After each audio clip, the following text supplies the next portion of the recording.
Title: Whispers of the Willow by Wisdom Chronicles. In the heart of ancient China, during the illustrious era of the Han Dynasty, there lay a city, a jewel of the empire, cradled by the gentle arms of prosperity and culture. The city, a vibrant tapestry of red lanterns, swayed as if in rhythm with the soft whispers of the wind. The streets buzzed with life, echoing the robust spirit of an era marked by extraordinary advancements and deep-rooted traditions. In the midst of this bustling city lived a young scholar named Liang. His days were spent immersed in the study of Confucian texts, his nights in the silent contemplation of the stars. Liang's soul, however, harbored a secret unrest, a quiet rebellion against the rigid confines of his world. One humid afternoon, as the city paused under the weight of the sun, Liang sought refuge in the cool shade of a willow tree. The tree stood tall and wise, a silent witness to the ebb and flow of the empire's fortunes. Its branches, like the intricate fingers of a sage, danced lightly in the breeze. Liang's mind often wandered beyond the teachings of Confucius, finding solace in the enigmatic philosophy of Taoism.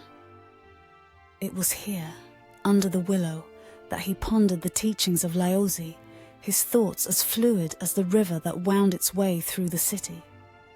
The Great Wall, visible in the distance, stood as a symbol of the empire's might and its isolation. To Liang, it was a reminder of the limitations placed upon his own spirit, a barrier to the vast unknown that lay beyond. As evening approached, the city transformed. The air, now cooler, filled with the sounds of guqin music and the laughter of people. Liang joined the throngs, moving through the market where merchants sold silks, tea and spices. The air was rich with the scent of jasmine, the taste of the tea mingling with the ideas that brewed in his mind. Liang's father, a high-ranking official, viewed his son's intellectual pursuits with a mix of pride and concern. "Remember, Liang," he would often say, "our ancestors paved this path with their wisdom. It is our duty to follow it." Liang respected his father, but the words felt like chains, binding him to a destiny he was unsure he desired. The weight of expectation and the lure of the unknown battled within him, like the empire itself, which oscillated between eras of peace and turmoil. In the quiet of his room, Liang penned poetry and practiced calligraphy, each stroke a testament to his internal struggle.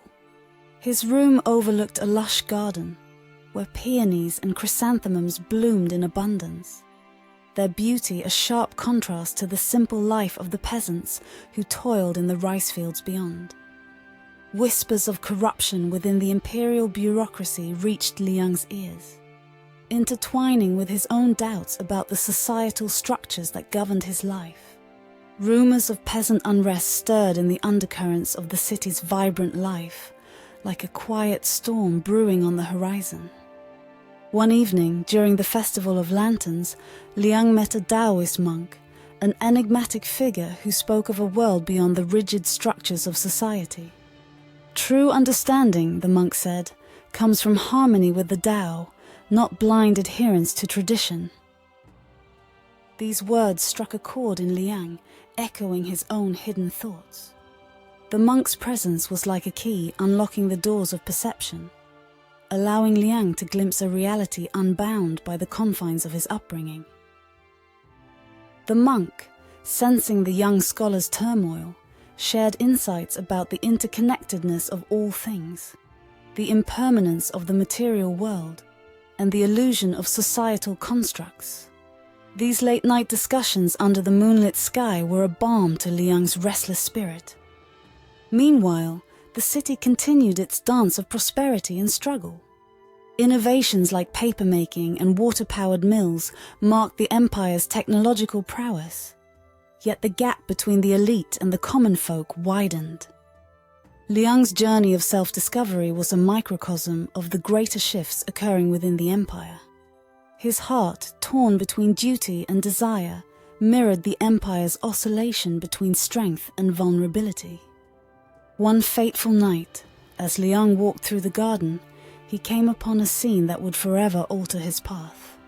A group of peasants, weary from their toil, had gathered. Their words, laden with despair and anger, spoke of injustice and suffering. Liang, hidden in the shadows, listened intently. The seeds of unrest were being sown. In that moment, Liang realized the true cost of the empire's grandeur.